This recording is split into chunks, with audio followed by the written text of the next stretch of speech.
Good morning, and I'm so thankful to be here. Thank you for allowing me to be a part of your worship. I will go ahead and confess that my experience with virtual worship has been recording videos ahead of time, so seeing faces and talking for this long without takes and redos is strangely new again, but I'm happy to be here and to worship with you all this morning. Thank you, Colton, for reading our scripture so beautifully. So to start, I just want to say a note that I think stories and storytelling are powerful. I believe your pastor is a gifted storyteller, so you all are used to this sort of thing. But there's something about this story, the story of Tabitha, about her life and her community, a story that isn't long enough, or I don't think is. So this sermon that I bring to you is a sermon in 4 stories. So would you listen and imagine with me? Charlene's story. This is one with few parts that are mine to tell, but with Charlene's blessing and with a prayer that in a few words you might get a glimpse of the power of her story, I will tell what I can. Charlene is a friend of mine. We grew up together. Starting when I was in middle school, my youth group and church members would visit the community that Charlene lived in. We went every year. We worked on projects, held VBS at the church, played basketball, and drank a lot of Ale 8. That's a Kentucky drink. We celebrated graduations together and so much more. And this is where I met Charlene and got to see her and her friends and my friends every year when we visited. This is a community that saw many churches come through on mission trips. And this reality, along with the challenges of living in that area, made dreaming for something else difficult to do. But it didn't stop Charlene. She brought joy and inspiration to her own community and to mine. And so through the gift of a Facebook post, she reminded me of the new life that I witnessed but didn't recognize at the time as a youth. Over a year ago, she reposted an old photo that had popped up on Facebook. It's a photo of her and I sitting in the grass in a circle with young children. And she is clearly reading a story, and I'm holding a picture, you know, those old Sunday school pictures, and a beach ball. So it's your classic summer backyard Bible school huddle. I don't know if that's a thing up in the north, but pretty common down here. This is a memory that she shared because it was special. We weren't sitting in the grass in her community. We were in a neighborhood in my community. So that summer we traveled to visit and work as we usually did, but we didn't stay. Instead, we picked up our youth friends there and we came back to church to do mission work at our home, in my home. And on the Facebook post, she named what I assumed was the intention all along, bringing life to what our communities had been doing together over years and years of friendship. This is what she wrote on the picture. She said, "I honestly think that this is the first time I realized I didn't always have to be on the receiving end of service.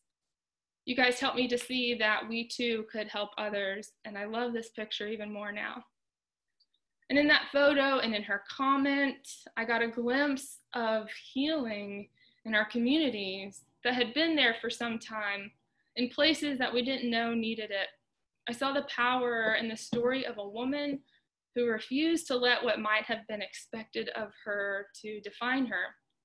Charlene is a leader. She is smart and strong. She's one of my heroes. I saw dignity and humanity recognized and shared. Commonality in the possession of something to offer the world. And I saw the good works of many, the commitment to true community that continues to live on and show up on Facebook. Tabitha's story, one that Tabitha did not get to speak in herself, not a single word.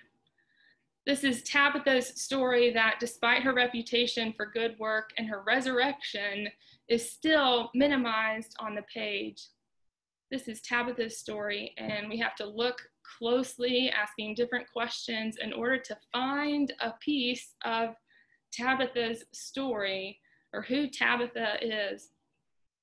Even more diminished in this story and given no words to speak, only weeping, and automatically has our biblical stereotypes thrust on them: the widows, the women who prepared, waited, and hoped, the women who called for a miracle. So let me try again. This is the story of Tabitha and the women in her community, a story that must have more of it told, a story we might be able to tell our own version of. It is not my story to tell, but I'll do my best to give Tabitha and the women the depth we know they had. So we'll start with how we see our characters. In her essay, The Many Faces of Tabitha, a Womanist Reader, Phoebe C. Dickerson calls out the biblical stereotypes we place on women: that widows are vulnerable and needy, and that women's lives are ravaged by patriarchal society. I do not and cannot approach this story from the womanist perspective, and so I cannot relate to these stereotypes in such a deep way as African American women do.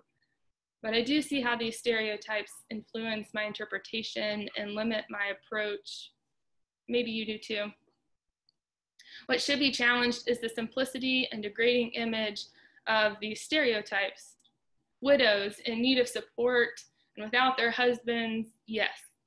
And at the mercy of their community and their willingness to care for them, yes. But also women and humans who lived under the heavy foot of societal and political rules that made it difficult for them to own land or support themselves. Women who, despite the limits that are put on them, have something to offer. Women who might be overlooked, forgotten, and left. Women who Jesus said to take care of. So you can imagine how many times they were given a meal and then asked to leave, or handed some change but not looked in the eye, or pitied and seen as weak or not seen at all. Women who needed husbands to keep them from being cast aside or seen only as vulnerable and needy because the patriarchal society made it so. When we see Tabitha and these women, might our stereotyping point us to an oppressive system, so we might instead see their dignity and their humanity. This is what I believe this community of women gave each other: belonging and a place to know their worth. They were like family. They were family with shared experiences and challenges. And in this adopted family, there was one who held them all together. She was known to her close community by her Aramaic name, Tabitha, and to the wider community, she was known by her Greek name, Dorcas. But by whatever name she was known for her good works.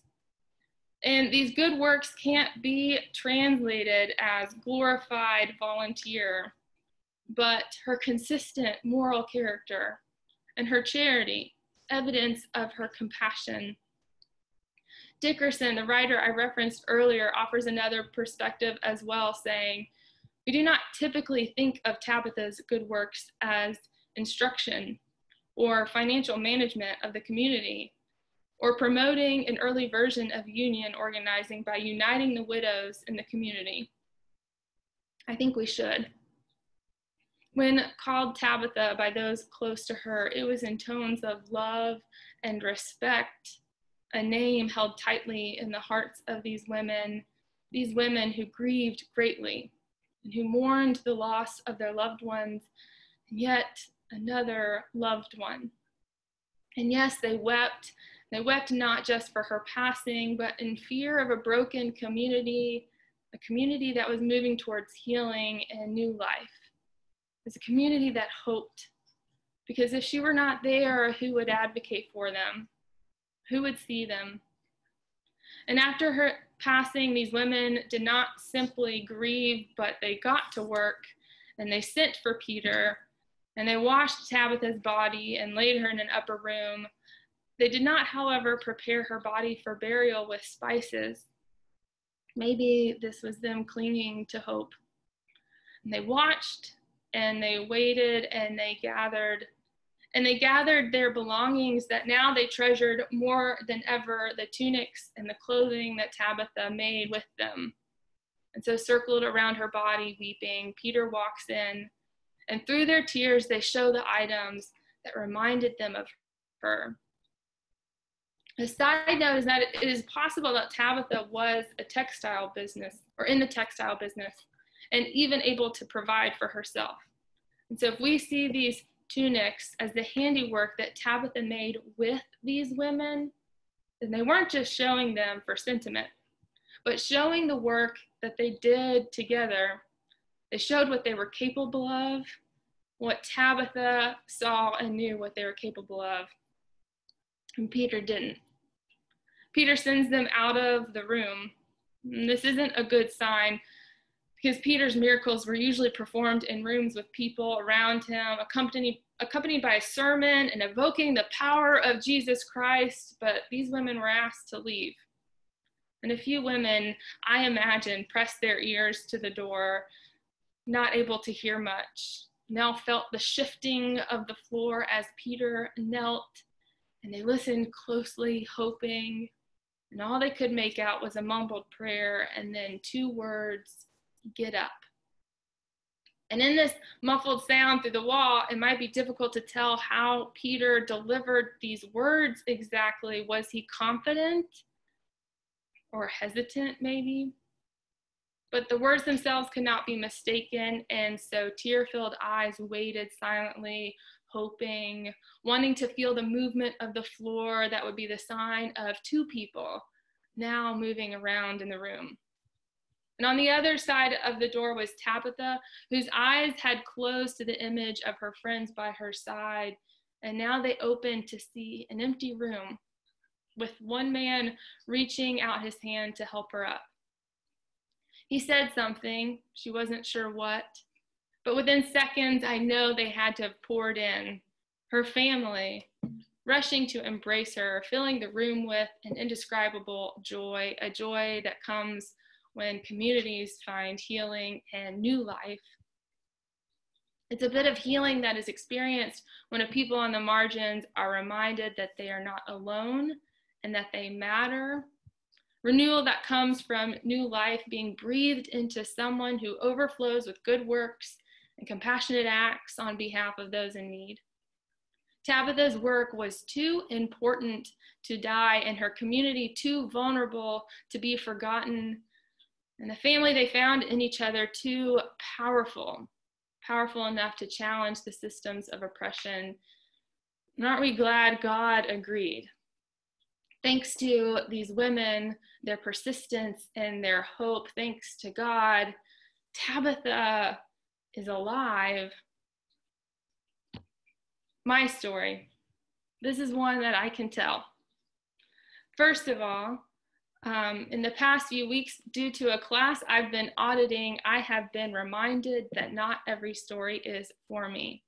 Not every community is for me. So as much as I love this story of Tabitha, as much as I am drawn to it, I do find myself in the point of tension of wanting to understand it, but unable to truly connect to the idea of what this community was like. My privilege won't allow it. And so I read the story from that lens, from understanding this community from the outside, from not knowing what it's like to experience oppression and to need community to surround myself with because of it. Another part of my story is that I've preached this text before, and it has changed drastically, so don't worry, you're getting your own sermon. When I prepared this sermon the first time, I went to the best source I knew. I talked to my youth. I work with the youth in our church. And I brought up this story from one of our Wednesday night discussions. And in groups, they read the text and answered questions and discussed it. And I just listened. Their conversations and interpretations brought this story to life for the first time for me. I have Tabithas in my youth group. Some of my favorite comments from sassy teenagers went something like this: female disciple. And that girl was given independence. She wasn't the wife of. This was repeated many times as it sunk in how powerful that was for us. Female disciple. The first named female disciple, though likely not the only one. And other comments: thank goodness we even got to read her story at all. Women's stories aren't recorded often, so gosh, imagine all the stories of great women we have missed out on because they weren't written down. We grieved this for a moment. And then, but thank goodness Tabitha was one of them. Thank goodness we get a part of her story. And all together in sassy, snarky conversation as teenagers do, we felt it. We felt the connection that she had to her community, how special she was to them, how much they cared for her, and the family they were together. And then it took a turn to frustration and aggravation because they didn't like that the story ended too soon. I don't either.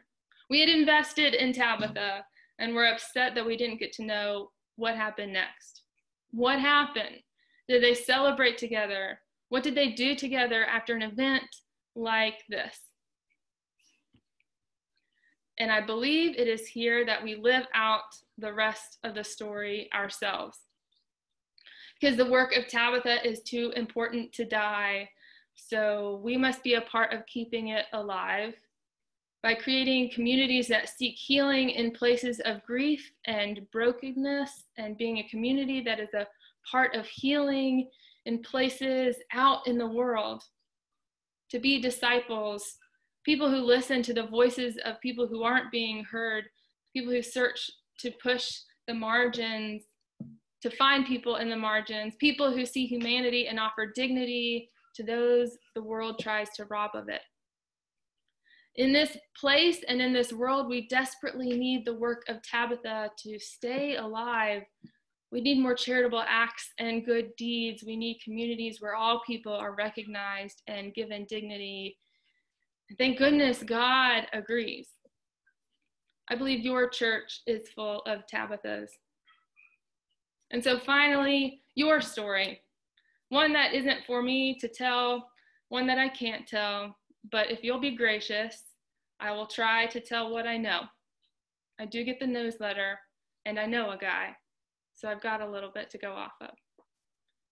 Tabitha must be alive in this place, in your community. She's alive in this community that enters into conversations about anti-racism and lets these conversations continue beyond a book reading, moving to action and works in the community. She is alive in the uncomfortable work of looking back over your church history and being honest about it in order to grow from it. She is alive in a community whose building sits on a corner for all to see and uses that space to show flags and banners that offer places of welcome and safety for all. She's alive in this community that seeks healing and wholeness. She's alive in those of you who show up and stand beside. She's in the presence of people who go to the middle of grief just to be there. She's in the meals that you cook. She's in those of you who remind us of the voices of our children and to listen to them. She is in those of you who remind us of the importance of accessibility and safety, those who advocate for creation. She's in the she's in the people who challenge the status quo and who do not stay put or stay where they are told. She is in the people who aren't hindered by the feelings of inadequacy because it doesn't matter so long as you show up. She is in the beauty and the uniqueness and the power of two words that push against the norm: female disciple. and all the ways that you all lived that out. Thank goodness her story was told. Thank goodness enough of it was told that we can imagine more of it and we can bring her story to life. Thank goodness God agrees that Tabitha's story, Tabitha's work, and the work of her community was important. And so we keep her story and the stories of so many like her alive today. And maybe it's in the naming and the telling of these stories that we can see where the light and life peeks through and where hope finds a way, even in death-filled places. Maybe someday we can all look back years from now and see how we were a part of keeping Tabitha alive, how we were a part of new life in hard places, how we were a part of communities that cared and offered dignity and safety. There is so much more to your story as a community of faith that I do not know and can't possibly tell. So I hope you will finish it, find it, and continue to keep the story of Tabitha alive. Amen.